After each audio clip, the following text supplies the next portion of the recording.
Heyo, Valiant Versatile here, and today we're going to be talking about a new build recommendation for Survivor.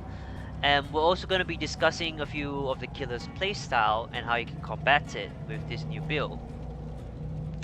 So this build I have right in front of me with Meg. She has Breakdown from Jeff and Off the Record from Zarina. So Off the Record and Breakdown can be used twice, as on your third hook you die. So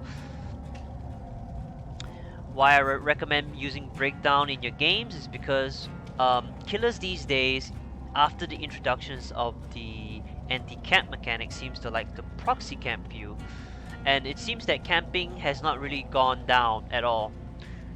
Even after the introductions of the anti-camp mechanic, face camping has gone down. You have seen much less and less Baba playing the game lately, especially at the higher levels. Maybe at low levels, there's still a lot of Baba players you'll encounter. But anyways, when your teammate exchange for you on the hook, as it's a bit easier now with the anti-camp mechanic, right? And no hook grabs anymore. So Breakdown will help make sure that your teammate exchanges for you safely, so that your teammate, save you off the hook. Bam! The hook is destroyed for 3 minutes, so now the killer can't immediately pick up your buddy and hook them on the same hook you were on, so that they can pain res again or use another pop goes the weasel immediately. And to protect yourself, if let's say the killer decides, alright, fuck you, then since you're using Breakdown, they're gonna go after you. So now you have Off the Record to protect you for 80 seconds. They're not gonna be able to outweigh the 80 seconds, so they're just gonna hit you. But at least you'll be safe for a little bit with Off the Record. Not only your aura can't be red, your aura won't be red, it can't be, red. You also are 100% quiet when you're injured. And you have endurance for 80 seconds as long as you don't do any conspicuous action. And these two perks can be used twice, like I said. So if the killer is hardcore tunneling you, these perks together should make it a little bit more difficult. And we've got Blast Mine and Repressed Alliance. So Blast Mine and Repressed Alliance, I'll get into it as we showcase the match later. There'll be a build showcase later, something I don't really do, but yeah. These two perks. Now if let's say the killer is not so hardcore at tunneling, maybe they will, like, the killers doesn't seem in your game seem to tunnel you a lot, you could run Decisive Strike and Dead Hard as insurance. So a lot of people argue that Decisive Strike isn't as powerful as before. Most certainly not. It's been nerfed slightly, and you need to be smart with how you use Decisive Strike now. You want to go down in an area that's not open. You want to go down at a specific location of your choice when using Decisive Strike. So you want to use your Decisive Strike smart. So when a killer decides to tunnel you, you use your Decisive Strike, hit him with it, and then you have Dead Hard as an option if they decide to still go after you. And I believe the build showcase will demonstrate how powerful Decisive Strike and Dead Hard combo is upcoming. So yeah, and we'll also talk about Blast Mine and Repressed Alliance and how to best utilize this. So just FYI, this footage you're seeing is before Halloween and it's pre-recorded. But anyways, these perks I'm recommending to you are not changed in the upcoming patches of the game, so it shouldn't really matter, but I just thought I should mention it anyway.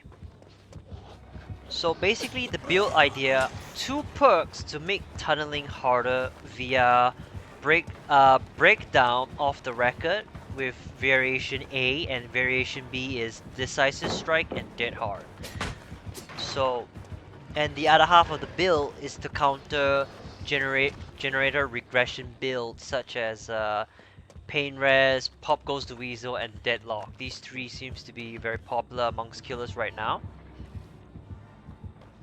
Repressed Alliance is not a beginner-friendly perk, and it's a very advanced perk, and sometimes you won't get much value out of it. It's very situational. So what I would recommend if that's not working out for you, is to swap it out for an exhaustion perk to deal with a killer with save the best for last, for example. You can honestly just swap out Repressed Alliance for any perk of your choice. That's up to you what perk that may be. We'll talk about the other version of this build, breakdown and off the record first. I want to cover a bit more on breakdown and why is it so good. So, as I mentioned earlier, that when your teammate goes to exchange for you, you can break down the hook for them when they go down for you to exchange you for the hook. They can't be immediately dropped onto the hook that you were on because it got destroyed for 3 minutes with breakdown, so that's really good. The other part of the reasoning is because that if you and your team run breakdown, you have a... This build is more like the wear down mentality, right? Where you slowly destroy the killer's resources of pop and pain resonance. As you're not gonna be running a Sabo build per se to prevent the hooking in the first place. Instead, you want to make sure he use up all his pain resonance so that he cannot use any more later on, because pain resonance has a limited use. Pop goes the weasel, I guess, gets countered a little bit by this, but not a lot. But that's why you're running Blast Mine and Repressed Alliance to effectively prevent them from popping your generator. As you see later in this match, that I do prevent a pop goes the weasel from happening, and he does have this blight I'm playing against right now does have pop goes the weasel. Now, many people will regard Repressed Alliance as a really scoff and laugh and say this perk sucks, but Repressed Alliance is one of those perks that is really advanced and complicated to use. You need to know when is the correct time to use Repressed Alliance. If you use it wrong, it can destroy your whole team. So we're gonna go over some of the appropriate time to use Repressed Alliance and when not to use a Repressed Alliance. I'm gonna list them off on the screen right now. So go ahead and take this time to pause the video and take a look at this graph right now you're seeing on screen. So the bar graph basically shows you the different generator progress and how much damage would Pop Goes the Weasel do, and then the time loss is basically how much time would you lose if, let's say, you repress Alliance that generator. And this is all in assumption of, let's say, if the gem was popped immediately and you can go back, touch the generator and work on it immediately, how much time would you actually lose? So think about it in this context. So you can rewind and take a look at the bar graph again. So basically, you only want to block the generator at high progress. So high progress meaning 70% and above, all the way up to about 90%-ish. When the generator is about to be completed, just try to rush it and complete it if it's safe to do so, of course. If not, fuck it, leave it, don't block it.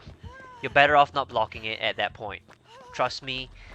At that point, it's better that the gen get damaged and then the killer will leave it alone for a bit. Sometimes that generator is like constantly being harassed by the killer. You might as well start a new generator. That's how I see it anyways. So we're going to be listing off a different occasion when not to block the generator with Repressed Alliance, and these are probably times you don't want to be blocking the generator with Repressed Alliance. And again, DBD is one of those games that it's hard to say when you should or shouldn't block the generator. Most of the time you won't be blocking the generator. You're probably only going to be able to block it once or twice if you're going to get real and good value out of it. You need to make the right judgment, and it's quite difficult, so you need to observe what's going on throughout the match, and this will also depend on your experience with the game to know when is the correct time to block the generator. So again, Repressed Alliance is not a very beginner friendly perk. It's more of an advanced perk to use. So I'm gonna again list off a bunch of different occasions that you might want to block the generator with Repressed Alliance. And we're gonna talk more about the third one, where if Deadlock's in play. So when Deadlock's in play, there's not much you could really do about it, but with Repressed Alliance, there's a very unique counter and interaction with the perk. So what you could do is, you could choose to block your generator and redirect Deadlock elsewhere with it. So with the Survivor HUD, you can tell who is working on, you know, the generator and how much progress it has to decide, okay, my teammate's about to finish a generator before me and I know Deadlock's gonna hit my generator because my generator has the most progress currently, so it's gonna be hit by Deadlock. So what you could do is start to use Repressed Alliance a little bit earlier as they're about to finish, so that you can sort of deadlock your gen first before the perk can even activate, since, you know, Deadlock cannot block a gen that's already blocked, so it will be redirected elsewhere to a low progress generator, or the next highest progress gen that's not blocked. So again, Repressed Alliance is not a very beginner friendly perk, and it's very situational. So maybe if you don't find much, you know, value out of Repressed Alliance, that's okay. You can swap it out for something else to help you out, to cover your weaknesses. Let's say you're not so good in chase, you can run an exhaustion perk to help you out, to extend your chases, like with Lithe, Sprint Burst, or Overcome, whatever you're comfortable with. If you find that your teammates are getting camped a lot and you feel like there's a lot of campers lately, run the perk Reassurance. I feel like ever since the anti-camp mechanic was in place, camping has been just as the same as before, if not more. So I argue that Reassurance has now become more necessary than before. So start running Reassurance in your matches. Your teammate will be happy that you run that perk. So I'm pretty much done with the build explanation. Now I'm pretty much just gonna commentate on the rest of the match, and that's it for the build recommendation part of the video. Right, I placed the blast mine here as it lasts for 2 minutes, and it serves as like an information perk to my teammates as well, so they can see the aura of the generator in yellow. So Nia immediately knew to come over here right away to help me out with the generator. That's smart, honestly, and maybe I could have healed her, but instead I blocked the generator. It's funny how he swung around the corner. He knew I was there due to barbecue and chili, and he still missed. So I think he was deciding whether to go after Nia. I thought he might have gone after Nia, but as soon as I heard his terror radius and he saw me from a distance, I knew that I was deaf on hook and he was going to target me. So right now my teammates in the background are working on the generators right now.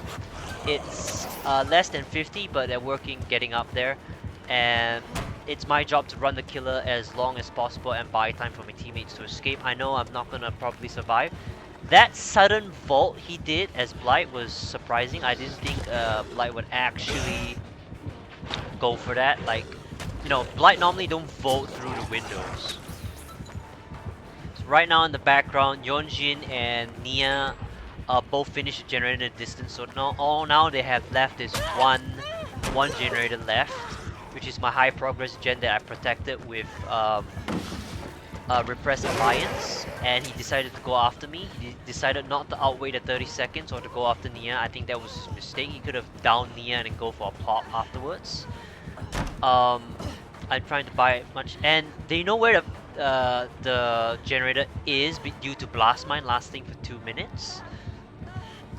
Here I'm just trying to buy time as usual right here, and they've managed to finish the generator by doubling up and going for the gate.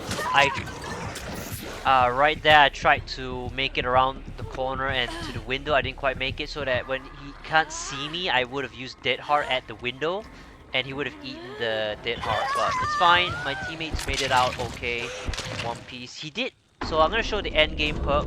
He did have Pain Res and Pop Goes to Weasel and Barbecue and Chili. So we've counted Pop Goes to Weasel. If we didn't, he would have won the match with a 3k or more. So not bad of a result. Two people escaped against the Blight. And yeah, that's GG's. And yeah, try out the build yourself and let me know how it goes. This is Valiant Versatile, signing out. Peace.